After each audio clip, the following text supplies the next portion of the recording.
Assalamualaikum warahmatullahi wabarakatuh. Halo semua, perkenalkan nama saya Devrianti dari kelas 10E. Hari ini saya akan menjelaskan tentang tingkat keanekaragaman hayati. Keanekaragaman hayati atau biodiversitas adalah variasi organisme hidup pada 3 tingkat, yaitu tingkat gen, spesies, dan ekosistem. Berdasarkan pengertiannya, keanekaragaman hayati dapat dibedakan menjadi 3 macam, yaitu keanekaragaman gen atau bisa disebut genetik, keanekaragaman spesies atau jenis, dan keanekaragaman ekosistem. Di sini saya akan menjelaskan tentang keanekaragaman gen. Keanekaragaman gen adalah perbedaan atau variasi gen yang terjadi dalam suatu spesies makhluk hidup. Keanekaragaman gen pada organisme dalam suatu spesies disebut varietas atau ras. Contohnya adalah varietas buah mangga. Misalnya mangga gedong gincu, mangga apel, mangga gadung, dan mangga indramayu. Keanekaragaman gen, sifat genetik pada suatu organisme dikendalikan oleh gen. Namun, ekspresi gen suatu organisme juga dipengaruhi oleh kondisi lingkungan tempat hidupnya. Lalu, yang kedua ada keanekaragaman jenis atau spesies. Keanekaragaman jenis atau spesies adalah perbedaan yang dapat ditemukan pada suatu komunitas atau kelompok berbagai spesies yang hidup di suatu tempat. Ada beberapa jenis organisme yang memiliki ciri-ciri fisik yang hampir sama.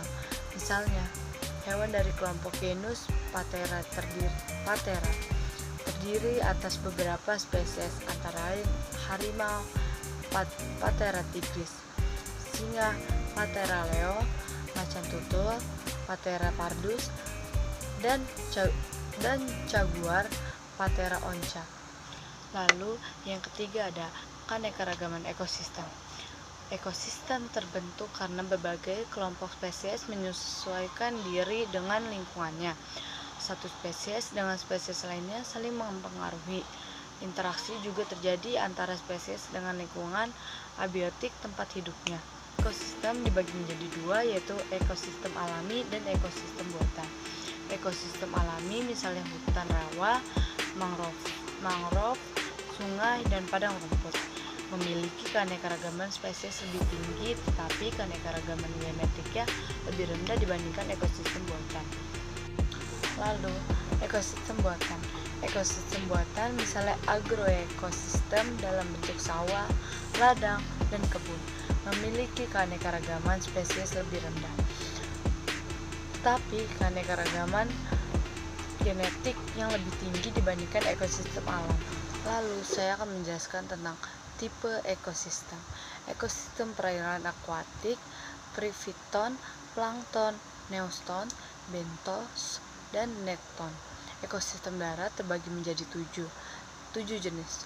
Ekosistem darat meliputi area yang sangat luas yang disebut dengan bioma. Yang pertama, hutan hujan tropis.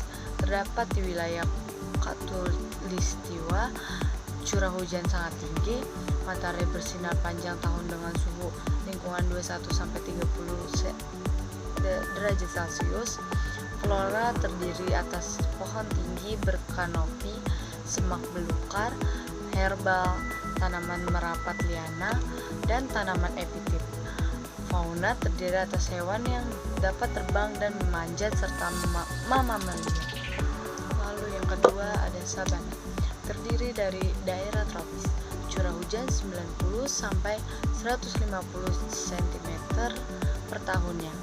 Dibedakan menjadi sabana murni dan sabana campuran. Flora terdiri atas rumput, gebang, eucalyptus, dan acacia. Fauna terdiri atas serangan dan berbagai jenis mamalia. Yang ketiga yaitu padang rumput. Terdapat di daerah tropis hingga beriklim sedang, curah hujan 25-50 cm per tahunnya. Daerah bercurah hujan tinggi ditumbuhi oleh rumput berukuran tinggi dan subur, sedangkan daerah bercurah hujan rendah ditumbuhi oleh rumput yang pendek. Fauna terdiri atas serangga, hewan pengerat, reptil, burung, dan berbagai jenis mamalia lainnya. Lalu yang keempat adalah ground. Suhu lingkungan ekstrim siang hari mencapai 60 derajat Celcius, sedangkan malam hari mencapai 0 derajat Celcius. Curah hujan sangat rendah, kurang dari 28 cm per tahunnya. Dibedakan menjadi sabana murni dan sabana campuran. Flora terdiri atas tumbuhan xerophyt seperti kaktus, kurma, dan semak belukar. Fauna terdiri atas semut, kalajengking, kadal, ular, tikus, burung dan unta. Lalu yang kelima ada hutan gugur.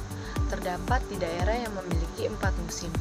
Curah hujan antara 75 sampai 100 cm per tahunnya. Tumbuhan hutan gugur seperti elm, beech, oaks, dan emplek.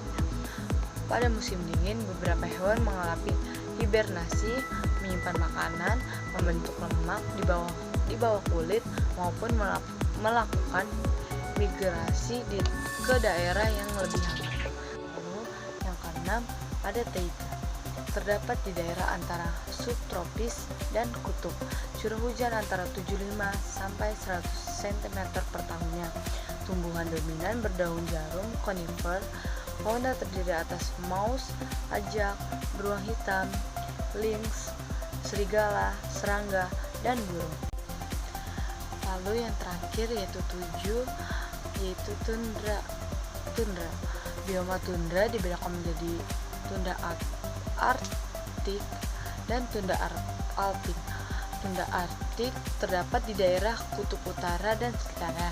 Vegetasi yang dominan di bioma ini adalah lumut Sagnum lichen, serta pohon willow dan birch. Hewan-hewan yang hidup di bioma tundra. Lalu yang kedua ada tundra alpin. Terdapat di puncak pegunungan yang tinggi. Vegetasi didominasi oleh rumput, alang-alang, pardu, lumut, daun, dan lichen. Lalu kita akan menjelaskan tentang keanekaragaman hayati Indonesia. Indonesia merupakan negara kepulauan terbesar di dunia dengan berbagai keadaan alam yang berbeda dan khususan kehidupan di dalamnya. Hal inilah yang menyebabkan Indonesia memiliki keanekaragaman flora, fauna, dan mikroorganisme yang tinggi. Indonesia memiliki jumlah spesies endemik tertinggi di dunia, terutama spesies endemik terdapat di Pulau Sulawesi, Papua, dan juga Kepulauan Mentawai. Di pantai barat Sumatera, keanekaragaman hayati tertinggi di Pulau Papua, Sumatera, Kalimantan, Jawa, Sulawesi, dan juga Maluku. Contoh hewan-hewan endemik yaitu lobster, roach atau burung jalak Bali yang terkenal. Lalu ada makropolan maleo atau burung maleo. Penyebaran keanekaragaman hayati di Indonesia. Penyebaran flora di Indonesia maksud di kawasan Malaysiana. Pertama adalah flora daratan Sunda, lalu ada tumbuhan sahul. Ketiga ada kawasan Walaj dan untuk penyebaran flora Indonesia dibagi menjadi 4 jenis. Pertama dengan daerah tertinggi 0 sampai 150 cm ditumbuhi jenis-jenis tumbuhan seperti pandan.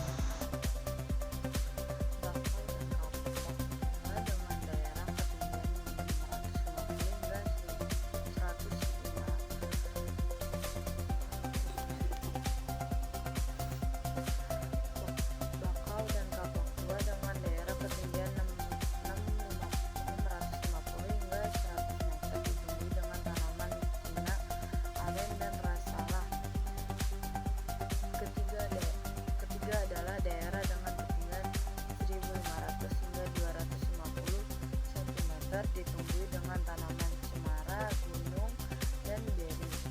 Daerah tempat telah ketinggian 2.500 ditumbuhi oleh tanaman seperti lumut, lichen, dan manggaan dan andagilis.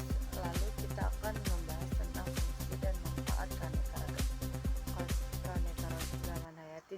Indonesia. Pertama adalah keanekaragaman hayati sebagai sumber pangan, selanjutnya keanekaragaman hayati sebagai sumber obat-obatan, lalu adalah keanekaragaman hayati sebagai sumber kosmetik, lalu keanekaragaman hayati sebagai sumber sandang, lalu keanekaragaman hayati sebagai sumber tangan.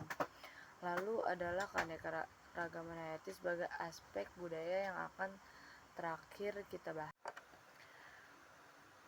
Sekian video saya tentang keanekaragaman hayati. Semoga bermanfaat. Wassalamualaikum warahmatullahi wabarakatuh.